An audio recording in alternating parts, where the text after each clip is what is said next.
नाथ की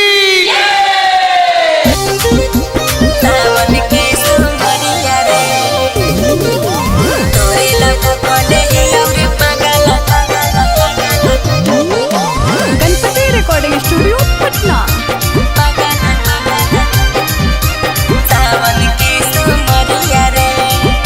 बोलो बोलो बाबा महेंद्रनाथ की।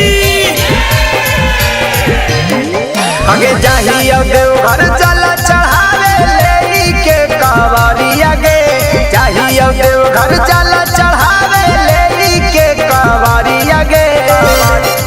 अरे तोरे ला भूखले ही और पागला सावन के सोमरिया रे, तोरे ला भूखले ही और पागला सावन के सोमरिया रे। आगे तू चला साथे करी है पगली जाला ढरिया गे, तू चला साथे करी है पगली जाला ढरिया गे। अरे तोरे ला भूखले ही और पागला सावन के सोमरिया रे, तोरे ला भूखले ही और पागला सावन के सोमरिया रे।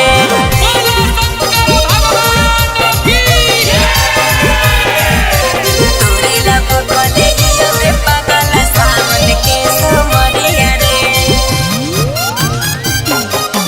तोरे ला भूखले ही और पागला सावन के हे गे भोला जी के कारा बई दर्शनवा गे, दर्शनवा गे लाग जैसा जोड़ी यही लगानवा गे, लगानवा गे। बेल के पतैया कली कनी तोरे नामवा, मान ले लियो अभी तोरा अपन सजनवा। चढ़ जइबई पैदल दोनों सुइया पहाड़िया गे, चढ़ जइबई पैदल दोनों सुइया पहाड़िया गे। अरे तोरे ला भूखले ही और पागला सावन के सोमरिया रे, तोरे ला भूखले ही और पागला सावन के सोमरिया रे। बोलो बोलो बाबा महेंद्रनाथ की।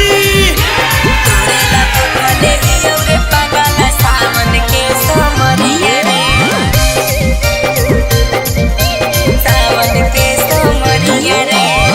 राखबो हम सब दिन खुशहाल लगे, खुशहाल लगे काहो सावनवा में गोरेला लगे, गोरेला लगे।